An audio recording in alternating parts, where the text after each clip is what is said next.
Vos questions en français ou en anglais, s'il vous plaît, pour Luis Enrique. Bonjour coach. Tout au fond à gauche, Arthur Perrault, RMC. Bonjour. Ousmane vient de nous dire que pour lui, Paris ne doit pas changer sa mentalité demain et ne pas passer son temps à défendre dans les 15 derniers mètres. Quelle est selon vous la meilleure solution pour terminer le travail demain face à Chelsea ici? Merci. Bonjour à tous. C'est clair. C'est clair qu'on a joué seulement les premiers matchs et il reste encore les deuxièmes.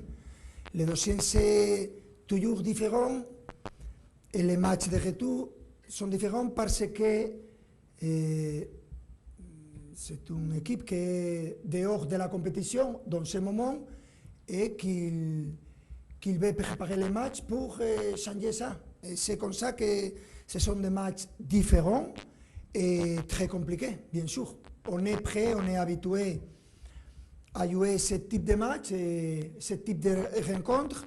Et ce qu'on pense, c'est à performer de la meilleure manière. Bonjour Luis Enrique, Hugo Delon du journal L'Équipe. Après Monaco, vous admettiez que votre équipe était en difficulté. Vous avez évoqué la notion de confiance. Vous disiez que votre équipe manquait de confiance. Est-ce que vous avez le sentiment, là, sur la dernière semaine, et notamment grâce à ce match aller, que votre équipe, et globalement vos individualités, notamment offensives, ont retrouvé de la confiance en leurs possibilités? Merci.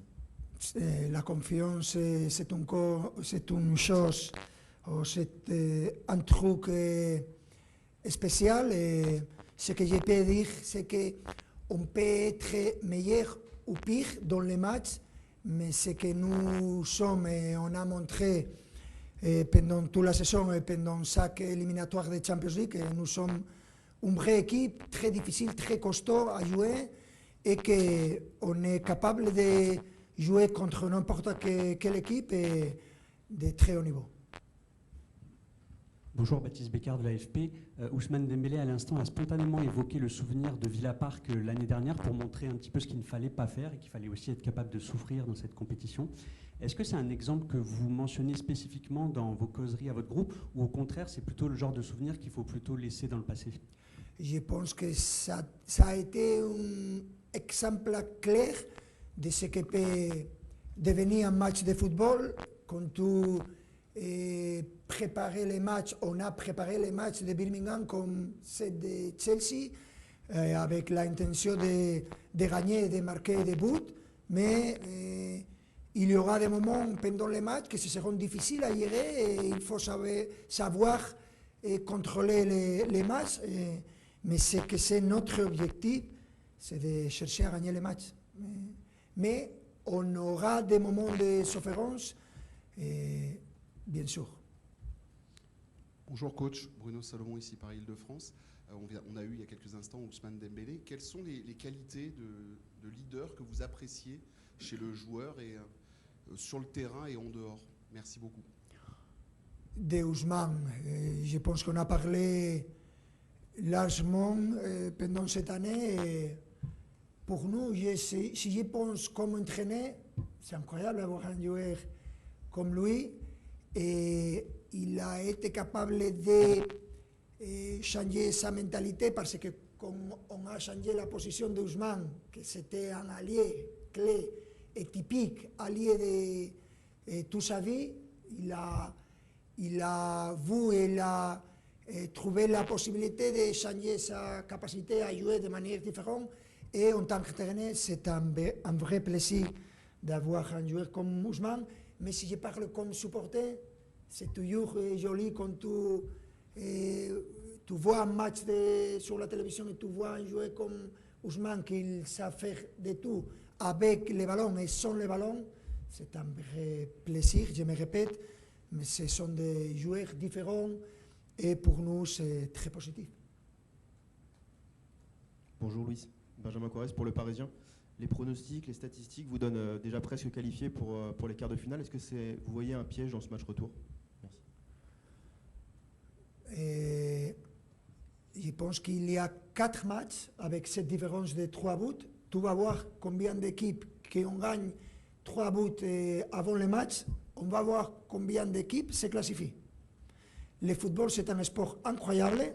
Si nous nous rappelons de ce qu'on a fait le dernier match contre Chelsea à les 80 minutes, je pense qu'on était 2-2. Et après, on a surmonté dans différents aspects de jeu Chelsea dans ces dernières minutes, mais ça a été très équilibré pendant tout le match. Demain, on est prêt à jouer un match de la même manière et ce sera compliqué. Et nous sommes habitués à jouer ce type de match parce que notre phase de groupe, c'est clair que c'était différent à ce qu'on a joué d'autres équipes. Mais la difficulté et la souffrance pendant le match, ce sera là et il faut savoir la gérer. Bonjour coach, juste ici, Iglesias Peters 90 000. Coach, on a parlé de l'avantage pris par le PSG au match aller. Vous dites souvent que pour les grosses affiches, il ne faut pas être à 110%. Comment faire pour éviter que votre équipe ne soit pas à 90% et qu'il y ait un éventuel petit relâchement auprès de certains de vos joueurs demain? Non, c'est impossible d'avoir relâchement dans la Champions League. Impossible. Chelsea, il aura ses capacités à faire des chances ou à créer des chances, mais c'est impossible d'avoir, comme tu as dit, relâchement, s'il vous plaît. Ce n'est pas un spa, c'est un match de football de la Champions League, c'est impossible. Mais il y aura aussi d'égalité que c'est normal. Profiter de ce moment de souffrance pour changer la dynamique, je pense que peut-être peut être la clé. Ce que nous cherchons, c'est à contrôler les matchs, mais ce sont des matchs impossibles de contrôler parce que c'est toujours difficile à jouer ce type de match, très différent à ce qu'on a fait les matchs aller. Hello, Mr. Luis Enrique, Hugo Ramirez from Televisa Univision. I want to make reference of a statement from the year before, it's 7th May after the game versus Arsenal. Je me référais au match contre Arsenal. Vous avez dit que c'est la meilleure ligue, mais la première ligue, mais le PSG a gagné 4 matchs contre des équipes anglaises l'année dernière. Donc, comment vous comparez le PSG, qui a démontré qu'elle est capable de battre n'importe quelle équipe en première ligue? Bon, c'était une blague. Et cette blague me suit tout le temps, mais bon, vous savez, c'est toujours un plaisir de pouvoir jouer contre les équipes anglaises. C'est le top niveau, et à chaque fois on peut montrer notre niveau et nos principes, nos standards de jeu, ce qu'on est capable de faire. Et c'était marrant l'année dernière parce qu'on a joué quasiment toutes les équipes anglaises. Et cette année, on dirait que ça se reproduit. On essaye de dépasser, de battre toutes ces équipes rivales. Mais non, il n'y a rien, c'était vraiment une blague. On fait de notre mieux, de respecter tout le monde, chaque équipe qu'on rencontre, et c'est ça notre façon et notre approche.